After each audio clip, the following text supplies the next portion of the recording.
So a warm welcome to everybody in the room. I'm really happy you're joining us for this really interesting discussion with our experts. And a warm welcome to everybody joining in the live stream, listening to us here. So my name is Stefanie Söhnchen. Like you already heard, I work for PIABO Communications, Europe's biggest tech communication agency, and I'll be moderating this session right now. First, I'm going to introduce the panelists to you, and then I'm going to ask them to give us a brief statement about our topic, about the European dilemma, whether we are leading in the topic of AI or if we are being left behind. That is what we want to talk about now. Right, so let me give you a brief introduction. I hope my microphone works again because I want to hand this off to you. We're gonna, no, okay. Too optimistic. I am always optimistic. I can speak very loudly, that's no problem. Okay. Whatever, let's do this. So first we start with the ladies. I'm gonna start with Dr. Anna Christmann. She has been a member of the German Bundestag since 2017, and she's carved a niche for herself in the areas of technology and innovation policy, specifically in the areas of digital economy and aerospace. She's the federal government coordinator for German aerospace and also the commissioner for digital economy and startups. Now I have to do this, right. She has a pivotal position in Germany's technology policy making and AI regulation, and also does significant contributions in integrating advanced technologies into the national economy. She's a vital member in the German Bundestag's Enquete Commission called Künstliche Intelligenz, where she is instrumental in shaping the AI policy, advocating for the deployment of AI in alignment with ethical standards and societal goals. Please welcome Dr. Anna Christmann.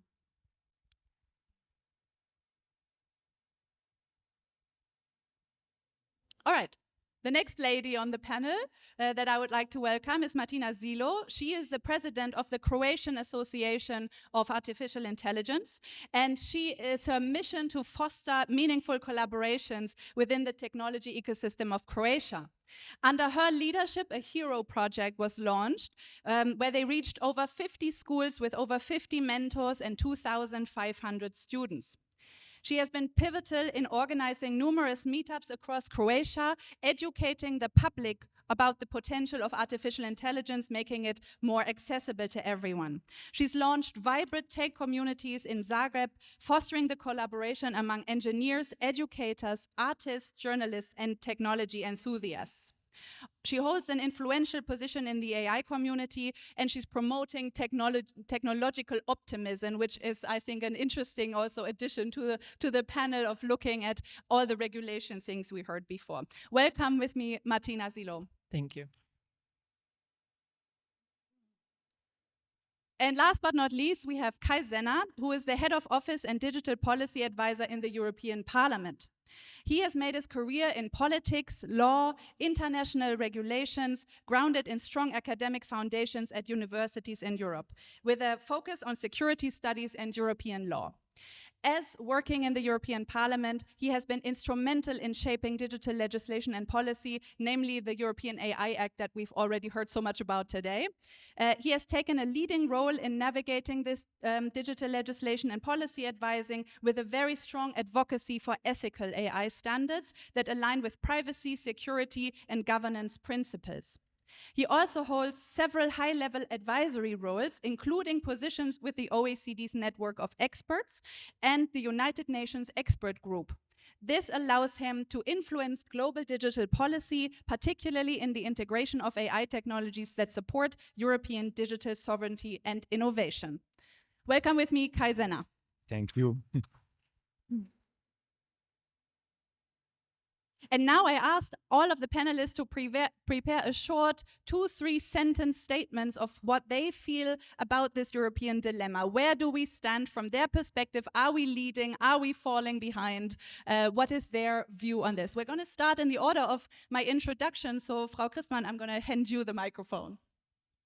Yeah, thank you so much. Very happy to be here. And actually, I really matched the color of the day, I think. According to the question, I think we're definitely not leading in Europe. I mean, that's what we have to be clear about, because otherwise we won't be aware of what is still to do to be one of the most important regions for AI in the future, I'd say. So we are also not left behind. I think we have many opportunities, and that is for us an important task that we have to do now in Europe, because the last years we really worked very hardly on the AI Act, on like the fundament for many activities that we have already in Europe and that we want to see more in future. But now is really the time to concentrate on the application, on really the actual use of AI in all the different sectors, also in public administration. And I think that is the task that we have to do now. And what is needed is quite clear: investments. So that is also a political task. We need data, more open data, more data platforms where we can share it. And we need the talents. And I think that is what is needed to be done. I personally suggested, therefore, that we now, after the European Green Deal, we also need a European tech deal to really bring all these things together and be a very attractive place for the development of AI. And let me just end by saying it's really no reason to say, okay, it's over.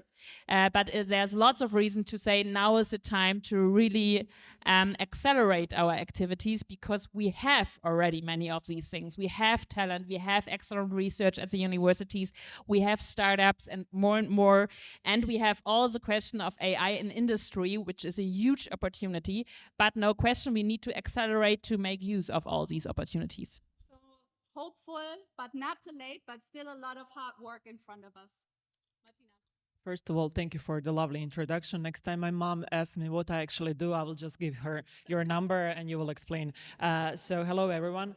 Before I go to my statement, I will just like to tell you a bit more about myself, like introduction, how I ended up in this field. So back then when I joined CroAI, I was the first employee. I was an intern there, and my first task was to actually do research about AI in Croatia. And then I was thinking, like, there's AI in Croatia. But during that research, I found out that Croatia is one of the leading countries in the world and Europe by the number of unicorns per capita. We have so many startups, scale-ups, even though actually one of our biggest exits is AI startup that was sold for $500 million last year to Google, and it's number one edutech application in the world. So I was like, this is so cool. There are so many interesting, fun, smart, creative people in Croatia. I want to be a part of this world. From the first employee, I ended up being executive director and running a couple of European projects, having a couple of full-time employees. The association grew to more than a couple of thousands of community members, more than 400 official members. We have 5 to 6 events a year. And then I switched my full-time job to Mindsmiths, which is an AI startup that is creating an AI platform for multi-agent system. And in my NGO role and in my startup role, I realized I was always scared, but I'm not a scientist, I'm not an engineer. I don't have an official AI background. And then I realized that those same scientists and engineers created Silicon Valley, and they're not able to do that in Europe. And it's not because we have been talking a lot about talent. It's not about talent. We have the talent. We don't have the other side of the story. We don't have business people. We don't have good management in tech world. We don't have PR and marketing who will be able to explain what tech world is actually doing. And I think we can always go back. AI Act is going to be responsible for startups leaving the Europe. And of course, there will be a lot of consequences and a lot of good things. But I think we have to go step back and think about what can we do as communities, and how can we merge these two worlds that are really, really not together, at least in Europe? And how can we work together? Because my startup is right now in Miami. When I go to Miami, I can create 10 deals in 10 days. If I go from Croatia to Berlin or to Paris or to Warsaw, wherever, I wouldn't be able to do that in a year. So I think that's one of the things that we have to worry, because regarding the AI Act, there's nothing to do anymore. So more doing and less talking, it sounds like. Oh, okay, we are still solving the microphone problem. We're just going to share. Sisterly, we're going to do that. Okay, right. So more doing and less talking, it sounds like, just getting it done.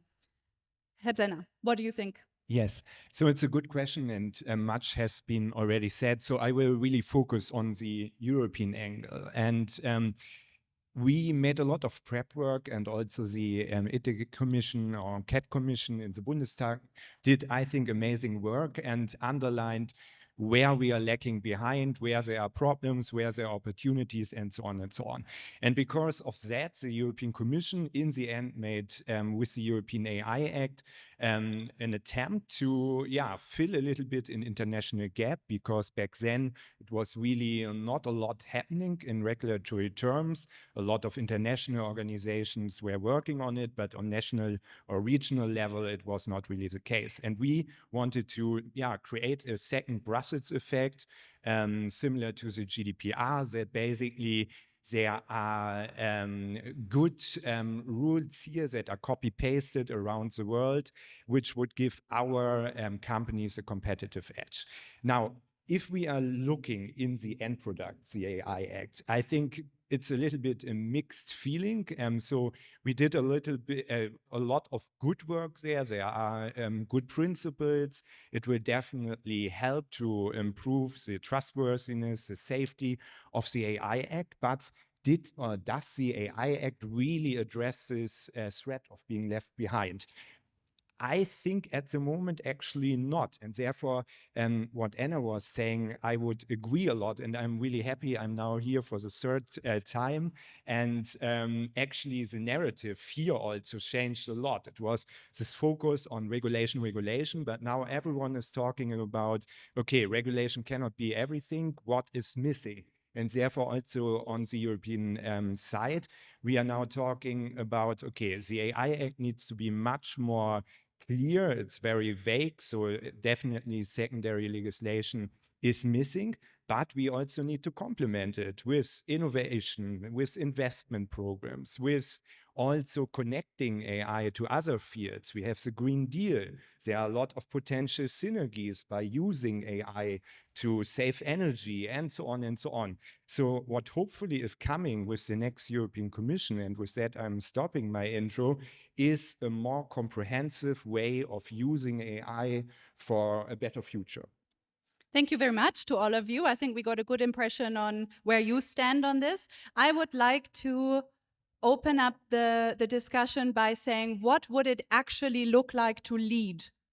Because the question is, are we leading or are we left behind? And you basically said we're neither. We're not leading and we're not left behind. But I would like to understand from your perspective, what would it look like if Europe was leading? Would it mean we had more companies doing this? Would it mean we had, like, we were the most famous for it or had the most publications? We heard from the minister that we have so and so many startups registered. Like, what would a world where we are the leaders actually look like?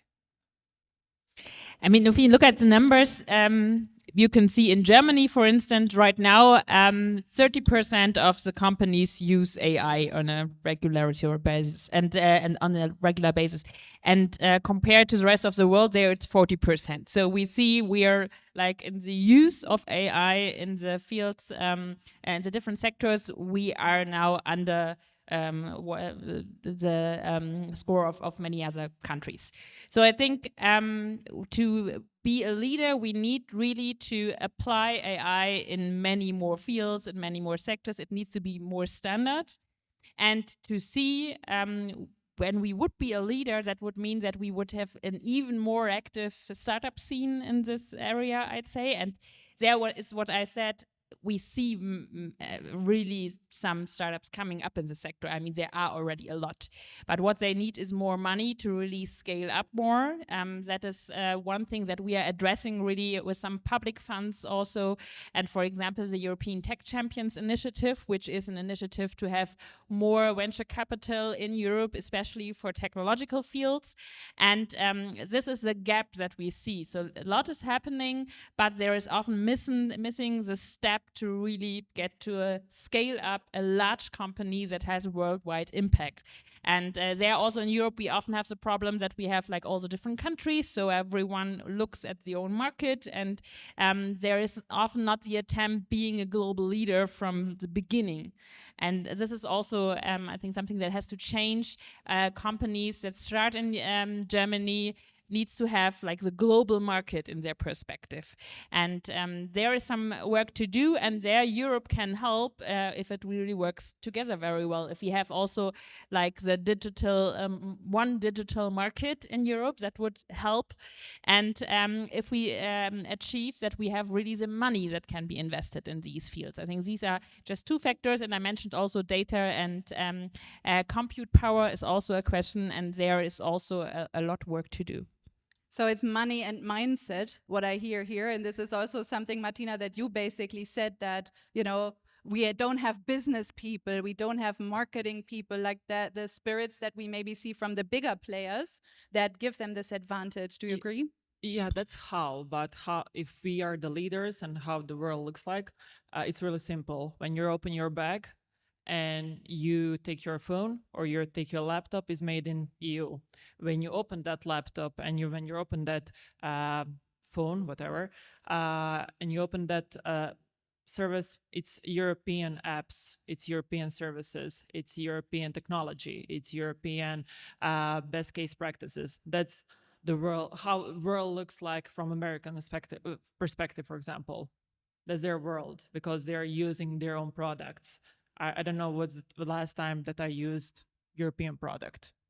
Name me. But that sounds kind of almost impossible from... Yeah, but that's the world of when you're leading in certain sector. Yeah, do you think it's possible? Absolutely. How? We have, I really believe that we have the talent. I think we need to shift from our mentality, that we have to change it, and that we have to be more open. For example, in other parts of the world, when you fail once as a startup or you fail twice, it's completely okay. If you fail second time in Europe, you're a loser. So I think we have to, first of all, switch our mentality in that case. But on the other hand, Europe has the best quality of life. And that's really when you're not hungry for success, it's really hard to create new generation of leaders. We had the same problem like in Croatia, but you had that really hard history. So you created the leaders that are capable in a country of 3.8 million people, create the best world product. So Rimac cars are the best world product. Infobit is the leading at a company in their field. Photomat was a leading company because people were hungry for success. So I think that's really necessary for one nation to develop the best products. Do you feel that on a European level, that there is this hunger? Because what the criticism that we've heard today as well is that there is a fear, and this takes a bit like almost we've got nothing to lose kind of attitude, what you just described. Yeah, is there anything like that actually happening? No worries. No, that's definitely a point that is being discussed quite a lot in Brussels.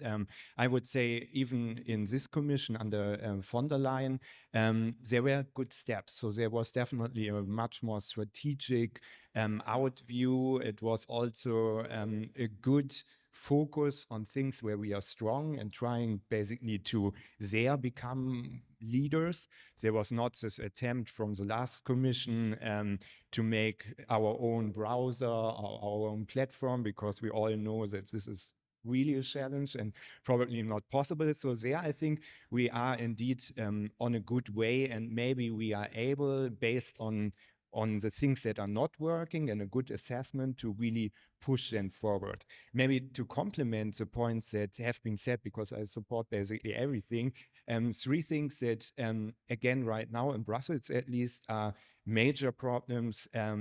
Again, I touched up on it already. We are working really in silos. There are a lot of good initiatives, but they are not connected. And this is just extremely harmful and is leading often to situations that we are doing in one area one thing that is then basically pushing us back again in another area and so on.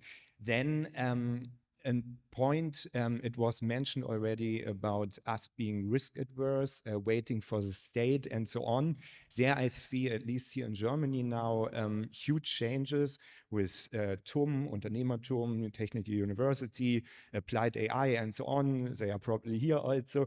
Schwarz family, there are now really initiatives that are not waiting for the government to interfere, but doing it themselves, or public-private partnerships, something that is also in the AI Act with regulatory sandboxes. This, I think, is also a really good step forward if we manage to concentrate more here, then connect all of our silos better, and then finally address digital skills. Because I'm already feeling old with 38 now, because since I'm at school, there's talk about let's improve our digital skills, let's work on literacy, but without catching up there, finally, I think, all of our ambition in the digital field will not be possible to achieve. I would like to invite the German perspective. Is there a German hunger as much as a German angst to rock this?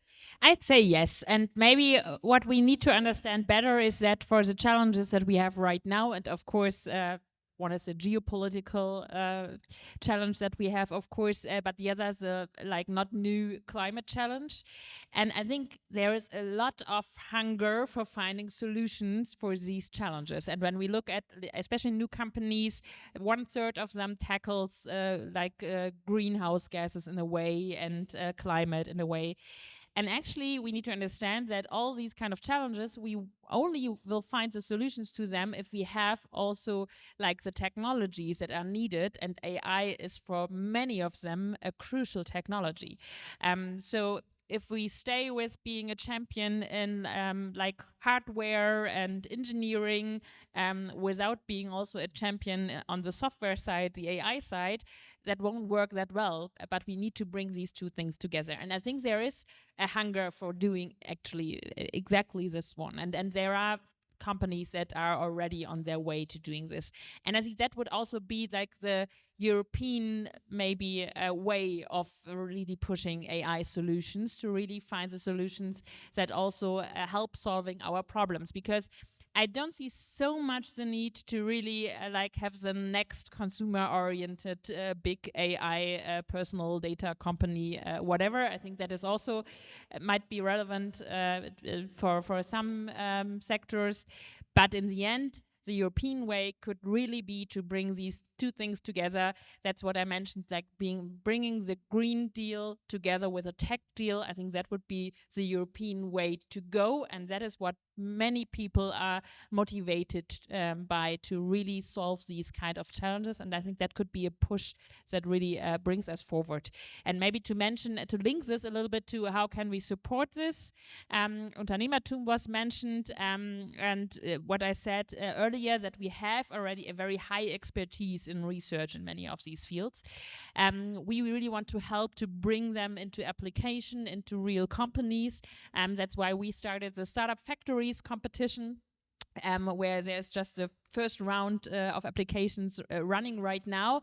And there is the idea to really build these kind of ecosystems around universities, to bring investors there, to really motivate students, researchers to really found a company from their developments at the university. And we've seen that it's really needed to bring public research closer to private capital to make a successful ecosystem that leads into more startups. That's why it's called Startup Factories. It should produce startups in the end. And I think this is a lack that we often see. And this is just one example of concrete programs, how we can help to really make the things happen in reality. So we heard from several standpoints that something like a more European identity on what we should do could be helpful, but at the same time, we have very different countries in Europe and we have nationalistic tendencies almost everywhere. I would like to understand, do you all agree that this European mentality could have, that we should break up silos? How can we do that? I understand that maybe, Martina, you are not entirely convinced that this could happen because of the fragmented countries. So maybe we can look into, is a European identity really the solution here? Yeah, I think you had a great intro about let's define success, but I think we also have to ask ourselves, like, what do we measure? If we don't measure customer, how do you put it, customer's relationship or customer AI or whatever, what do we measure? Like, if we're not building companies that will sell AI and then eventually grow to unicorns or even bigger and leading big tech companies and so on, what do we measure? Are we measuring just the input that we had or the products that we see on universities, on research centers, or so on? Because if we are measuring that, I think Europe is an amazing place. We are creating a great workforce for next Silicon Valley. We're doing a great job then, because we already have great scientists, great experts. We are missing the business part. We are not, I don't remember the last time I heard great story from Europe. That not just Europeans know, like the rest of the world knows about that startup and that unicorn. We are missing that.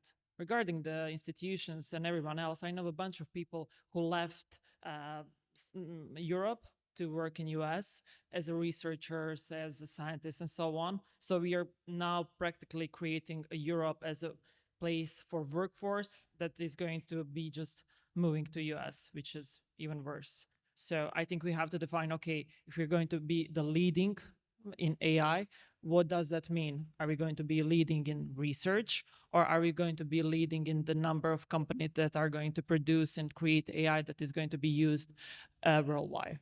I think you want to. Yeah. Yes. Go ahead. Yeah, on that part, it's a little bit sad because there is actually in Europe, again, based on the prep work in member states, but also in our high-level expert group, etc., PP, a strong framework of ethical guidelines for AI and so on, where actually all different member states were able to agree on. Of course, we have, for example, very different views on privacy. In Germany, very important. In Spain, if you make there a poll, not that many people would probably say it has at least the same importance than in Germany. But again, on AI, we were able to agree on those principles. Those principles we were actually, as Europeans, also able to place and further develop in international organizations like the OECD, that was very early there and leading worldwide the process, but also in UNESCO and so on. The European approach was very successful, and we were able to make it kind of a global framework. And I think this we really should build on. Unfortunately, the Commission, again, was not really good in, after presenting the AI Act, clarifying that, for example, those principles are now in the high-risk obligations, for example, on human oversight, which is one principle, or in data governance are actually 3 principles hidden. And this we criticized, and also our colleagues from other political groups in the process, and we wanted actually to add another chapter in the AI Act to really write at the beginning, this is the European way of AI. Now we don't have it, it's hidden in the recitals, but I think this is something that now maybe the European Union and also the member states can maybe focus on to allow us to better explain a story and to really implement those principles that we have in technical standards, in guidelines, and so on. Because going back to your first question, there I really believe that it could create a competitive edge, because then we have trustworthy AI that is strong in principle A, B, C, D, E, F. But again, so far the substance is not really there. I know you want to say something, but I want to give you a provocative statement that Germany is building the workforce of the Silicon Valley over here to see what you think about that. I mean, I think it's quite simple. People go there where they think it's most interesting and most leading, and where they meet the most interesting people to work with. And right now, some of them might decide that that is elsewhere and not in Europe, where to meet these kind of people that are working like on the cutting edge technology right now. And therefore, I think that is the main task for Europe, to show no, we are here as the fucking best place of the world to develop AI in a way that is serving the society. And I think that is the point that we haven't reached yet. But I think there are examples where we have that in other areas. For example, the CERN in Genf, which is a very prominent place for physics. Everyone knows it. People want to go there. They are like eager to work with people there and use the infrastructure. Or we have it with the European Molecular Biology Laboratory, the EMBL in Heidelberg. Many of you might not know it because you're not in the field, but like in their field, they are like the top place in the world that is known and where people want to come. And actually also an example, both of them for European collaboration, because they are both financed also by several European states, not by the European Union, but by the collaboration of more than one European state. And I think these are examples that we need to see more also in the field of AI. There we haven't really reached that we have like some places in Europe that are that well known that people are really so eager to come. We have some of them. I mean, Cyber Valley in Tübingen, Heilbronn now, a little bit Munich. Like there are some, but we need to see more that really show they bring together the people that right now work on the newest technologies in AI. And I think that is something that Europe can do together. And there are actually also initiatives that are trying to do this. There's this Alice initiative in AI, but they haven't reached the level to be that well known worldwide for the young talents that we want to have here. As a communications expert, to me it sounds like Europe has a PR problem. So maybe we need to talk about how we can. It's not only PR; it's more than that. Positioning more in the world that we are actually this place. But you wanted to respond something to this.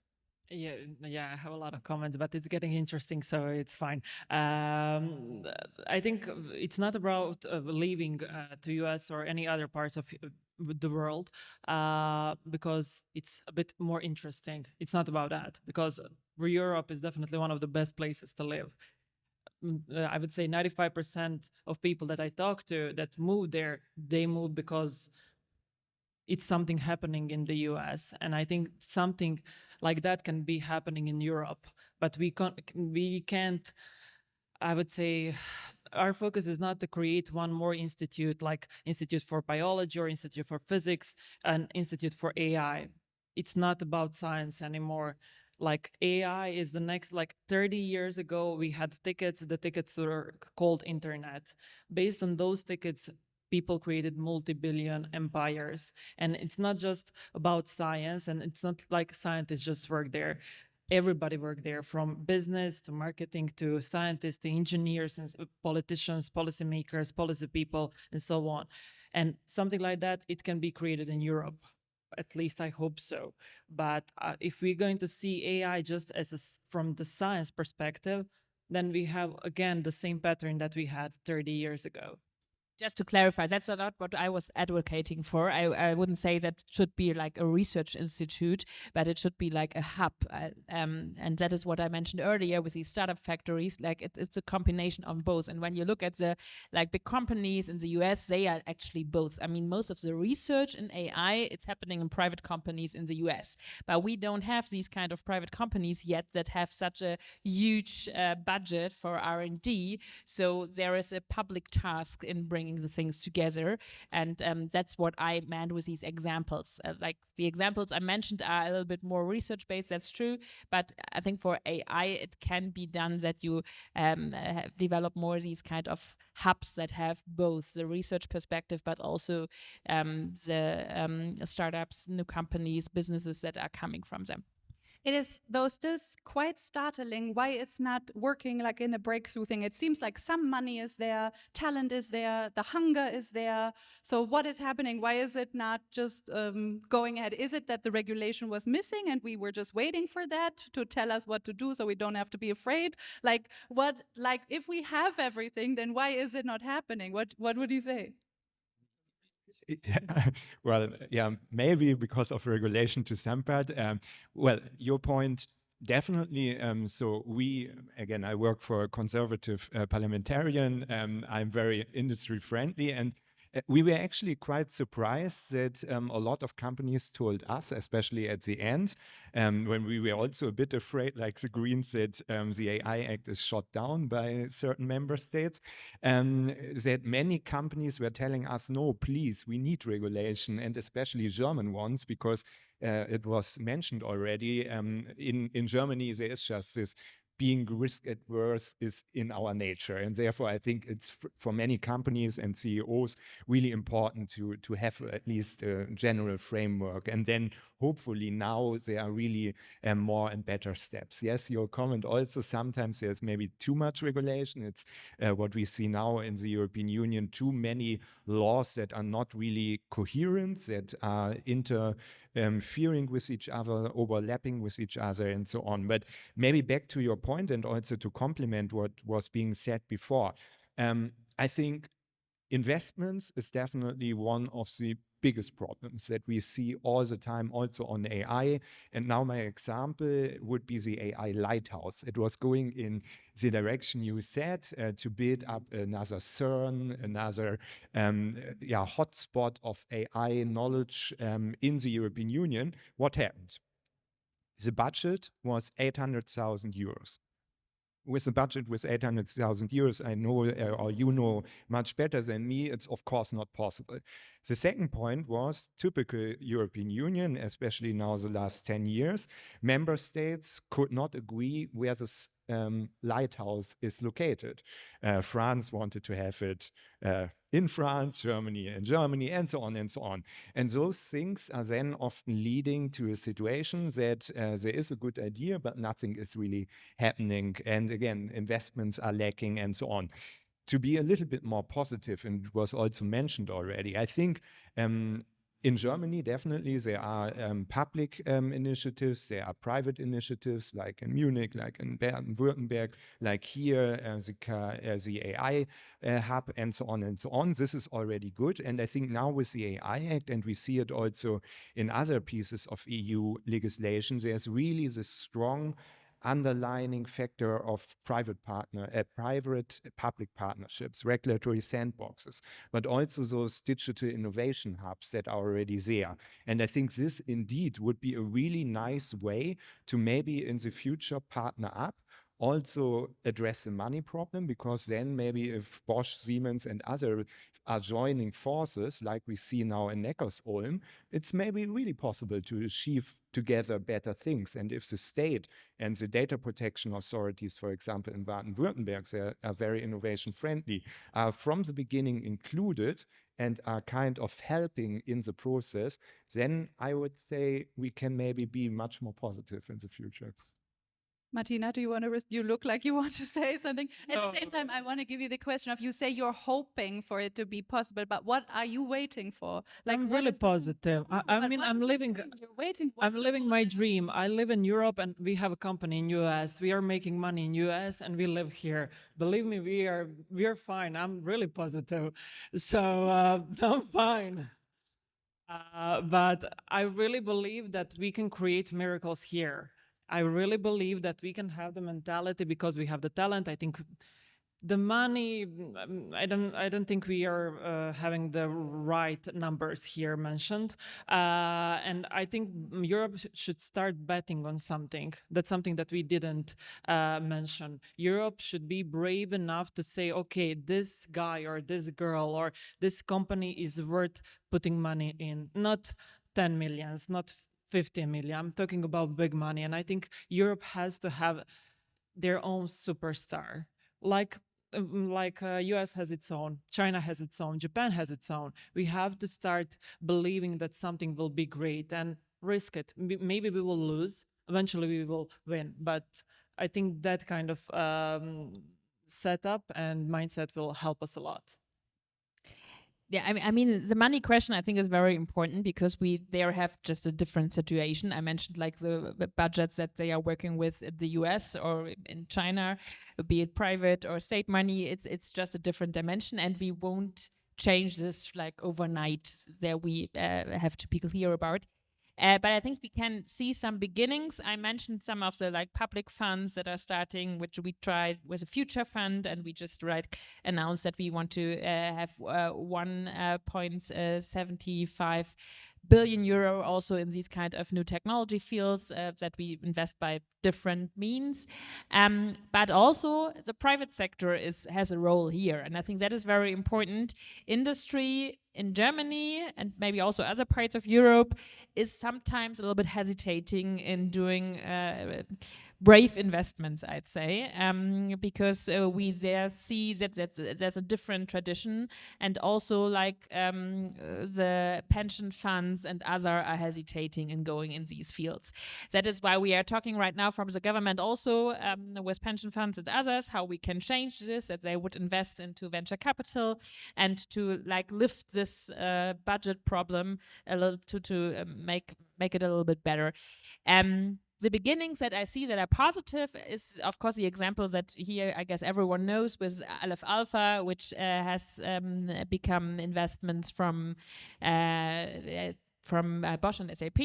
And I think that is an example that is very good because we see it's German industry investing into a German startup in that field in a, I'd say, relevant sum. And that is what we need to see more. And some of the industry companies that are starting doing a little bit more, but not all of them. Some are also backing going back a little bit now when it's a little bit a more difficult situation. So there is really a way to go. And what we try is to just like make the framework the best as we can to make it easy to invest and to like to push with public money and say, okay, when you invest, we give 50% public money, then we double the investment. These are things that we are doing already, but we will need also the private sector. It's not possible to just do it with public money. We have to be very clear about that.